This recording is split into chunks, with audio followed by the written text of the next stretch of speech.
Trophy আমরা কারো কাছে নিতে যাইনি। ক্যাপ্টেনকে এটা অন্তর্বর্তীকালীন সরকারের প্রধান ডক্টর ইউনূস চিনে, এই কারণে উনি লন্ডনে গিয়ে আমাদের ক্যাপ্টেন প্রধানমন্ত্রী জনাব তারেক রহমানের কাছে ট্রফি দিয়ে নির্বাচনের তারিখ নিয়ে আসছে। মাননীয় স্পিকার, আজকে বিরোধী দলের বন্ধুরা জুলাই আগস্ট বলতে পারবে, ৭১ এবং ৯০ এর ট্রফি কিন্তু তাদের ঘরে নাই। একমাত্র দল বিএনপি যাদের ঘরে ১৯৭১, ১৯৯০, জুলাই আগস্ট তিনটি ট্রফি আমাদের ঘরে রয়েছে। আজকে আমাদের আনন্দের বিষয়, বহু মুক্তিযোদ্ধা আমাদের সামনে বসে, জয়নাল আবেদিন ফারুক, আমাদের মনিরুল হক চৌধুরী, আমাদের স্বাস্থ্যমন্ত্রী সাখাওয়াত হোসেন বকুল সহ অ্যাডভোকেট ফজলুর রহমানের মতো প্রথিতযশা সুনামধন্য মুক্তিযোদ্ধা, আজকে গয়েশ্বরচন্দ্র রায়, ইকবাল হাসান মাহমুদ টুকু সহ অনেক প্রথিতযশা সুনামধন্য মুক্তিযোদ্ধা আজকে সরকারি দলের বেঞ্চে উপস্থিত, যেটি বিরোধী দলের মধ্যে খুঁজে পাওয়ার কোনো সুযোগ নাই। মাননীয় স্পিকার, মাননীয় সদস্য এক মিনিট, বিরোধী দলের বেঞ্চেও মুক্তিযোদ্ধা রয়েছেন। আমি নিজেই রণাঙ্গনে দেখেছি গাজী নজরুল ইসলাম সাতক্ষীরা, তিনি একজন মুক্তিযোদ্ধা। Please continue.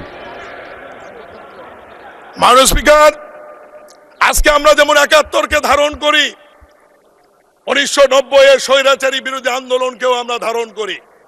১৯০০ স্বৈরাচারী বিরোধী আন্দোলনের সম্মুখ ভাগের নেতারা আজকে বিএনপি থেকে নির্বাচিত হয়ে আমাদের এই সরকারি দলের বেঞ্চে বসে আছে। জনাব আমানুল্লাহ আমান, খায়রুল কবির খোকন, আবুল খায়ের ভূঁইয়া, বকুল সহ অনেকের কথা আজকে আমরা যারা আছি ৯০ এর স্বৈরাচারী বিরোধী আন্দোলনের, এখন যদি আমরা বলি বিরোধী দলের বেঞ্চে কি এরকম আছে, ওনারাও দাঁড়িয়ে বলতে পারে, কিন্তু তাদের নাম কিন্তু ইতিহাসে আলোচনায় নাই। আজকে বিএনপি এমন একটি সংগঠন যারা তিনটি আন্দোলনকে ধারণ করে এবং তিনটি আন্দোলনের ট্রফি তাদের ঘরে, ১৯৭১, ১৯৯০ এবং জুলাই আগস্ট তিনটি আন্দোলনই আমাদের ঘরে। এরকম ট্রফি অন্য কোন রাজনৈতিক দল বাংলাদেশের ইতিহাসে দেখাতে পারবে না। মাননীয় স্পিকার, আজকে যদি আওয়ামী লীগের কথা বলি, আওয়ামী লীগ ৭১ বলতে পারবে, ৯০ বলতে পারবে, জুলাই আগস্টের ট্রফি কিন্তু তাদের ঘরে নাই।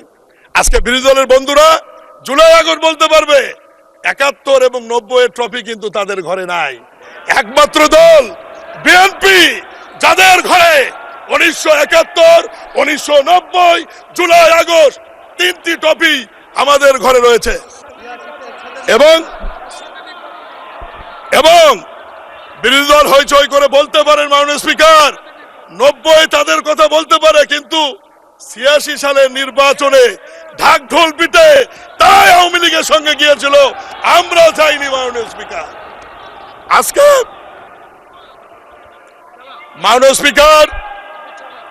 স্পিকার আজকে এনসিপির এক নেতা বাইরে বক্তৃতায় বলেছেন জুলাই আগস্টের আন্দোলনের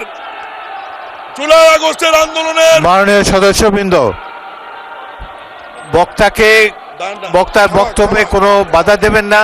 আপনাদের যখন সময় আসবে আপনাদের বক্তব্যের মধ্যে আপনাদের বক্তব্য উপস্থাপন করতে পারেন। এখন তাকে নির্বিঘ্নে বক্তব্য রাখার সুযোগ দেন। জুলাই আগস্টের আন্দোলনে ছাত্র জনতা খেলেছে আর ট্রফি বিএনপি নিয়ে বসে আছে। আমি বলতে চাই, জুলাই আগস্টের আন্দোলন ছাত্র জনতার সাথে আমরা সবাই ছিলাম। ট্রফি আমরা কারো কাছে নিতে যাইনি।